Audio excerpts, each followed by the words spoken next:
Welcome, Candice. Thank you so much for taking the time to do this interview with us today. It's my pleasure. Thank you so much, Blessed, for having me. As always, we want to start by just acknowledging the original stewards of the various lands that we're on. We also want to acknowledge our ancestors and those who toiled without compassion or compensation. We want to acknowledge our elders and community stalwarts whose shoulders we continue to stand on as we build, share, and learn together for our collective liberation. So can we just start off by having you introduce yourself to our viewers and listeners?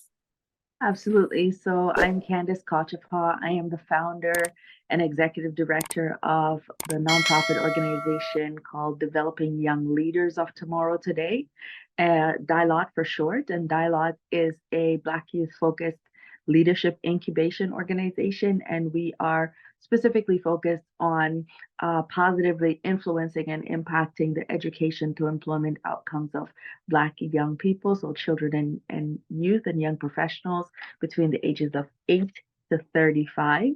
And we do this through niche programs, particularly in diplomacy and cybersecurity. Wow, that's interesting. I love that outlook and approach. I'm always saying, STEM and trades is where we need to focus and sort of steer our young people. Can you elaborate on the mission and vision of Dylott? Yeah, absolutely. So Dylott was created really to address the systemic anti-Black racism challenges that face Black youth specifically, and our organization is really looking at the connection between our young people's educational aspirations and their employment realities, right? And so our mission really is about we have core missions that focus on inspiration. It also focuses on education, training, and mentorship that allows our young people to see their wildest dreams come to life in real time. Our focus is really about making change in real time and in real life, seeing not just creating a legacy, but really seeing that legacy come to life as we're living it. And so the work that we do is really about connection to community, policy advocacy, self-efficacy, making sure that our young people get to self-actualize and lead and self-govern in a way that makes them see their leadership potential, their trajectory for leadership, and building the community to support their success. That's remarkable work. Can you tell me about the origin of your work and how you're disrupting multiple ecosystems with this work? Absolutely. So I started, I have a background in social work. So I have a bachelor, an undergrad, and a master's degree in social work. And I was in social services for over 15 years. And what I realized is that I couldn't actually see progressive and sustained change in social services at the front line. And so I wanted to do something about that. I wanted to see how to address precarious work that was specific to the Black experience, how to address that in social services. And I saw policy as that real vehicle, policy advocacy as that real vehicle that would allow me to do that. Now, when I started to have this interest, there was no pathway. I didn't see a way to really get into policy work. Definitely, I didn't see any social workers around me that was doing it, and especially social workers that look like me. I didn't really see anyone like that. So I went back to school and I did my master in social work, and it was there that I realized there's a significant gap in policy work, specifically focused on Black young people. Statistics indicate that the Black youth population in Canada, 2021 data says that the Black youth population in Canada is the fastest growing demographic in the country. It's also the youngest demographic in the country, and this was alarming because among Black young people, it's also the highest level of unemployment. So for me, when I was starting to, branch into the area of diplomacy, that's where I started. I really was troubled because, as a young person myself, I didn't see a pathway there, and I knew for me, if I don't see a pathway there, looking around at colleagues, they were having the same struggles, and it was really challenging to see. Okay, how do we break this mold? How do we change make in a way that is not just allowing one person to win, but allowing our communities to win. And so I started to study the area of diplomacy, in particular multilateral diplomacy. So looking internationally at what is happening around the world, and then looking specifically at Canada and seeing that Canada really, ideally should be, as we say, a multicultural, multifaceted country that welcomes diversity and supports, provides opportunity to everyone. But we're again seeing that Black communities are being left out, and it's really at the policy table that the presence and the participation needs to be. So I spent 7 years building that diplomacy network, connecting with leaders, Black leaders in particular, very strong giants in policy areas. So people like Senator Wanda Thomas Bernard, who is really an essential stalwart in our community in terms of making sure that we're at the policy table. She sits in the Senate as a Black woman. She sits in the Senate as a Black woman social worker and educator. And so all of those things converged in the beginning of my diplomacy journey. And then I ended up meeting, um, at the time, she was the consul general for Canada to Atlanta, the Atlanta region, Nadia Theodore, and I shared my vision for creating a program at the time. I wasn't even thinking organizationally yet, but I wanted to create a program that introduces young people to the area of diplomacy. And she really kind of opened the space for me. And from there, this was in 2018. She really opened the space, opened my eyes a little bit to her network.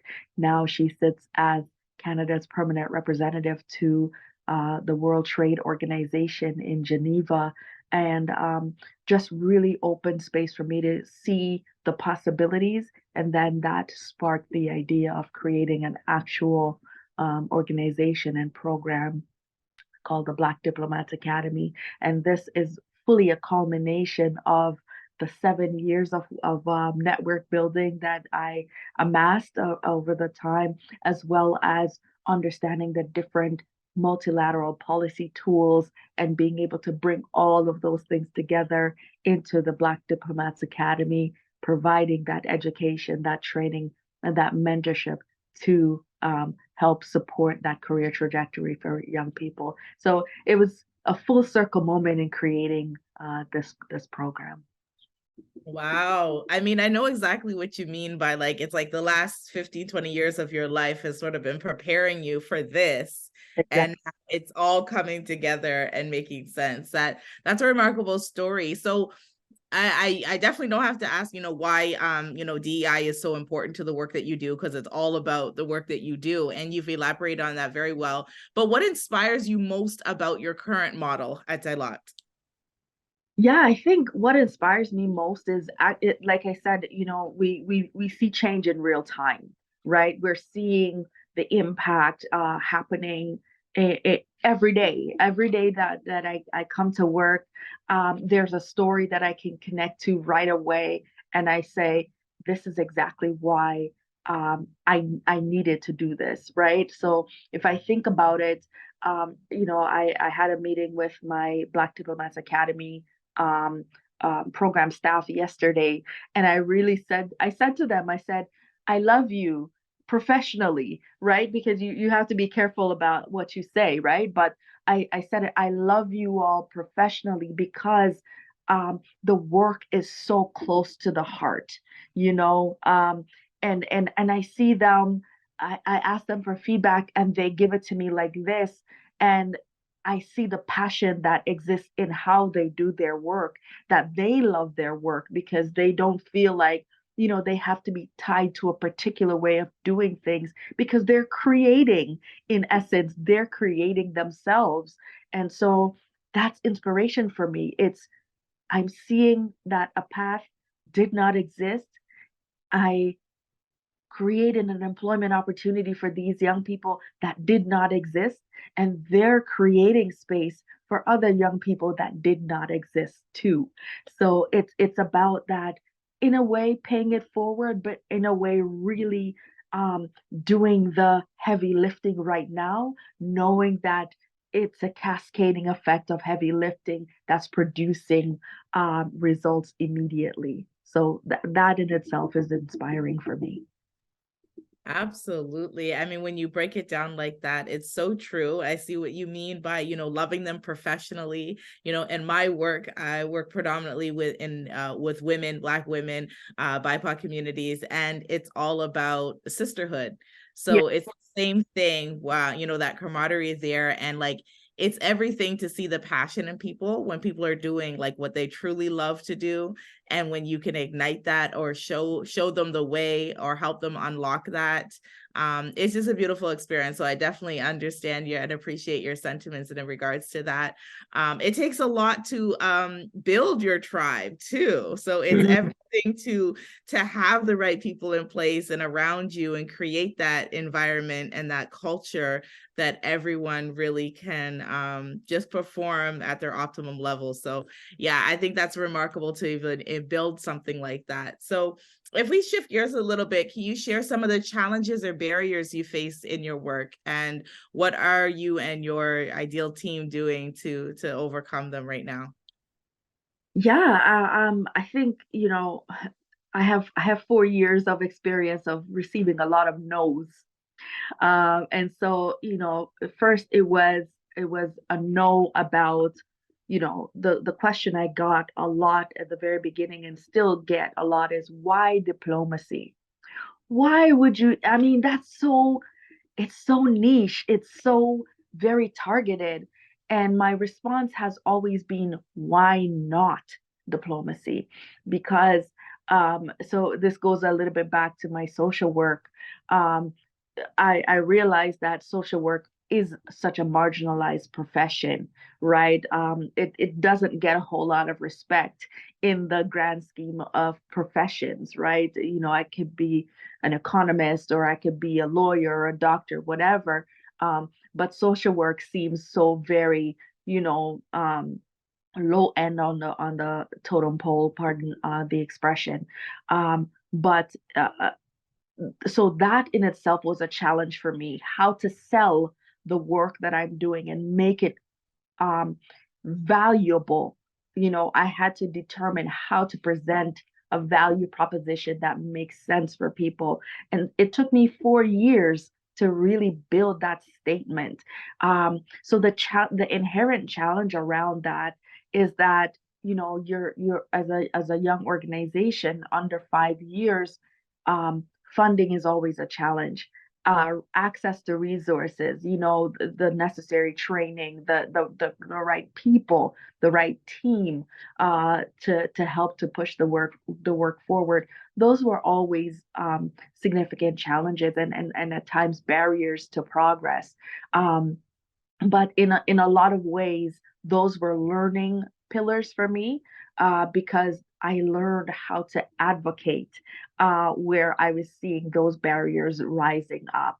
I learned how to navigate systems just by having to engage and experience those challenges. And I also learned how to empower not only myself, but to empower the young people that I was working with. Just really helping them to see where the challenges are, but also the opportunities to utilize those challenges for the greater good. And so, that in one sense, just those systemic areas were essential challenges, but at the same time, they were essential learning opportunities, necessary growing pains to build an organization from scratch. You know, there's no playbook out there, at least not that I know of. But and I'm sure Blessed, like there's no playbook for what it I means think we need to release one. I think that now that we know on. we can both see it, I think that it only makes sense for us to create the playbook for everyone coming behind us, because it's so true. People say that about marriage and parenting and adulting, and we need one for social finance. Like we'll do a combination, a combo book, adulting and being an entrepreneur, show social impact, because whoo, it's rough. To say the least.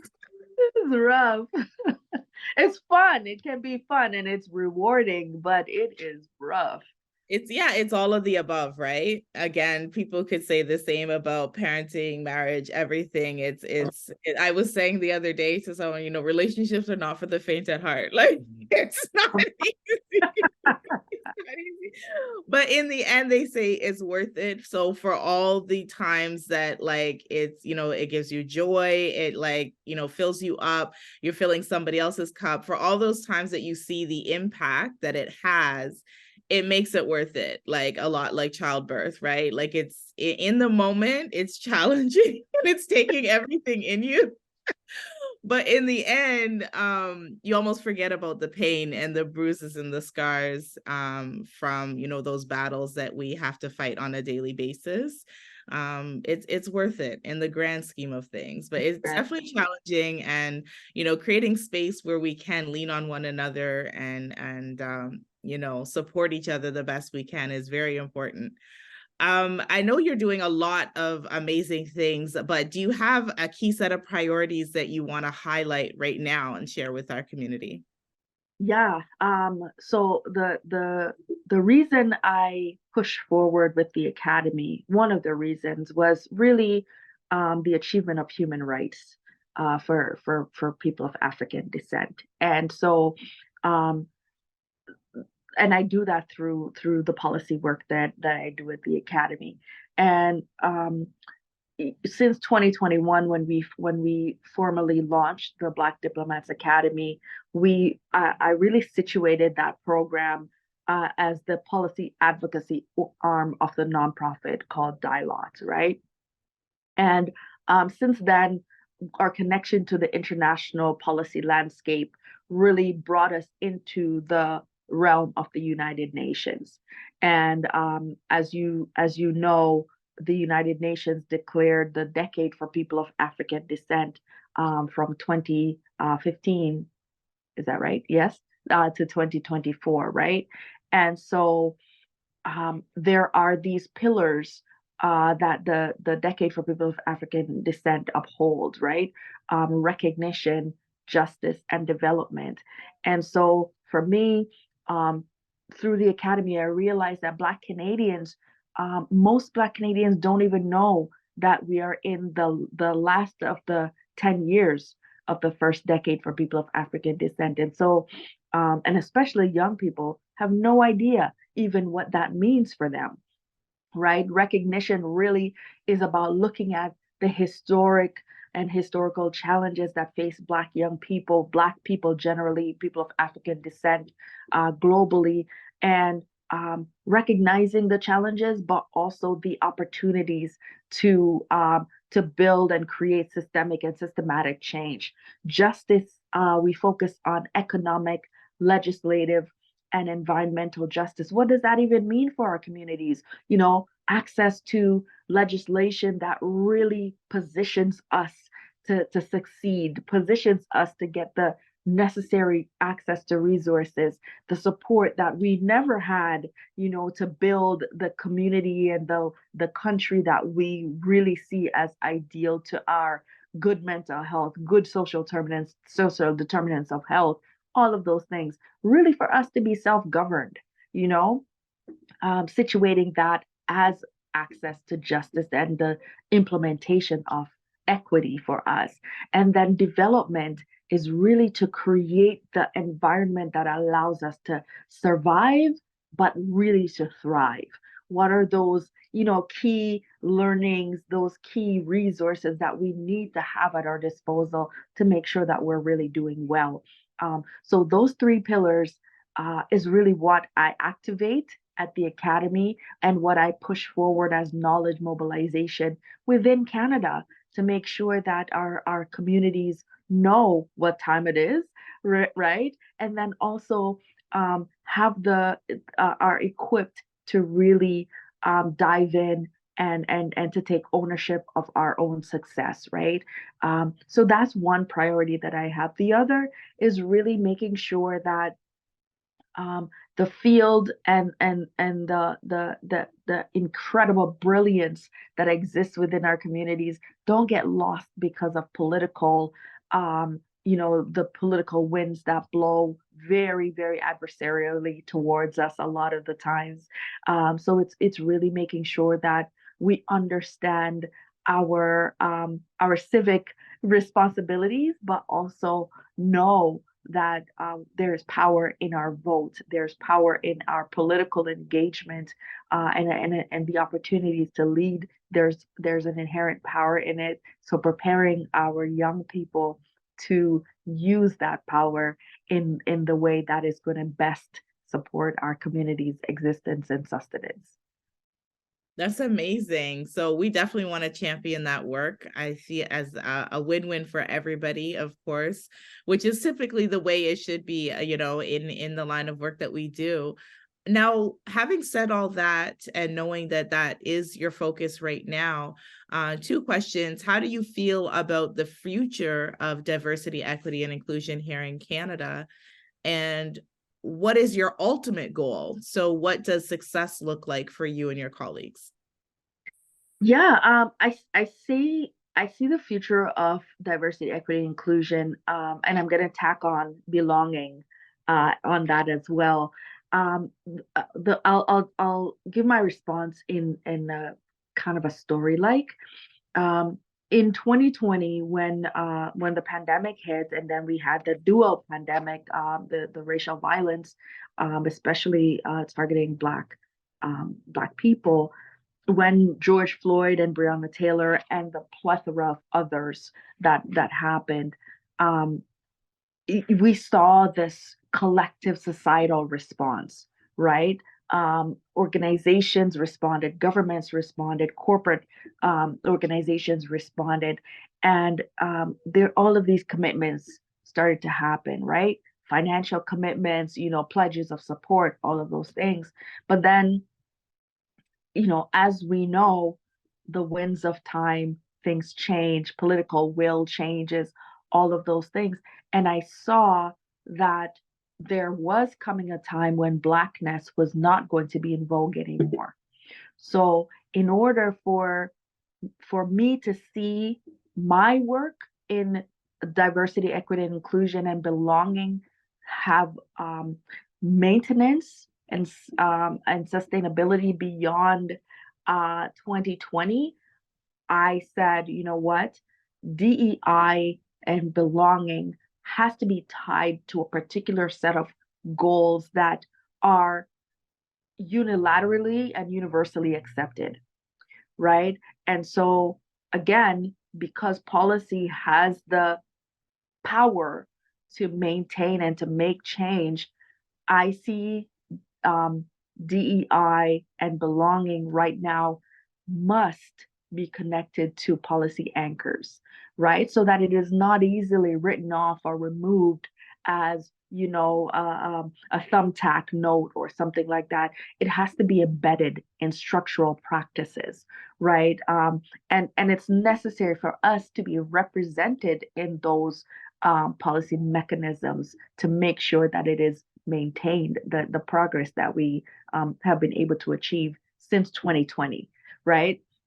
So what I see now, where DEI and belonging is concerned, is that we have to be those anchors. We have to develop those relationships that make sure that we are always on the front page of conversation, that we're not on page 30, because of other things that are happening. We need to stay in those mainstream conversations. And then for the future, I think, the work has to be done in collaboration. So it's not just about what I do in diplomacy or what I do in getting young people into STEM like cybersecurity. Those the industry 4.0 is a conversation that is happening. It's in development and it's going to continue for the foreseeable future. So it's about the collaboration that leaders like you and I and Victor and everyone in our ecosystem, the work that we're doing individually, how do we bring these everyone to the table and not get confused about what everybody's doing and try to replicate, but really trying to see the synergies in our work and that collectivism allowing us to continue to push really, really strengths-based changes for our community and for our young people. I do an event every year at the Academy called Black Futures. And the reason why I name it's during Black History Month, but the reason I name it Black Futures is because we're investing right now in young people who are going to be history change makers, but we're doing it right now. So we're investing with all that we know in the giants historically from our ancestors. We're investing all that excellence into our young people right now, and they're investing in their future. So through collaboration, I see that continuous work happening where we're investing in our young people. We're bringing the excellence that we are doing right now, and we're inputting that into them for them to carry it forward. Wow, I love that. It's so necessary. I really applaud you for taking the time to really see that need and take on that mantle. So again, we want to champion your work. Do you have any closing thoughts or calls to action for our communities? Yeah, I think the my call to action is let's not make it about one individual or just about us. Let's make it about all of us. Let's think about I was in the U.S. just yesterday. I came back from the U.S.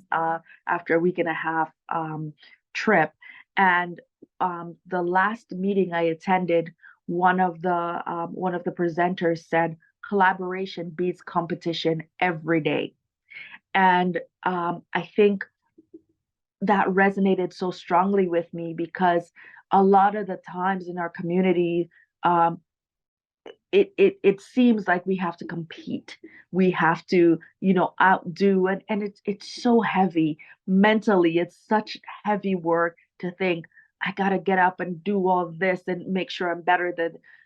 Whereas collaboration allows us to breathe, allows us to rest when we're feeling overwhelmed. It allows us to restock and retool when we need to.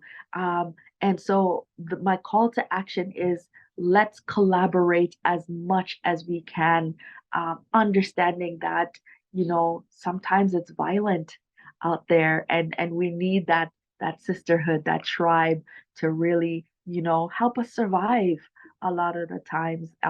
And so, let's do that relay of collaboration where sometimes we pass the baton, sometimes we're receiving the baton, and we're just continuing to push to make that change. We need it now more than ever, so let's do it now. Very well said. I don't think it could have been said any better than that. So thank you so much for those closing thoughts. Again, I appreciate you taking the time to do this interview with us, and we really applaud your leadership in the community as well. Thank you so much, and I'm so completely honored to have been able to share today. So thank you for having me. Thank you.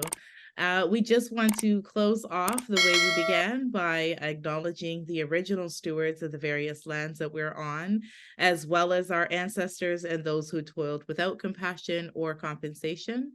We want to take this time to acknowledge our elders and community stalwarts whose shoulders we continue to stand on as we build and share and learn together for our collective liberation. Thank you so much for being here, and thank you to our viewers and listeners.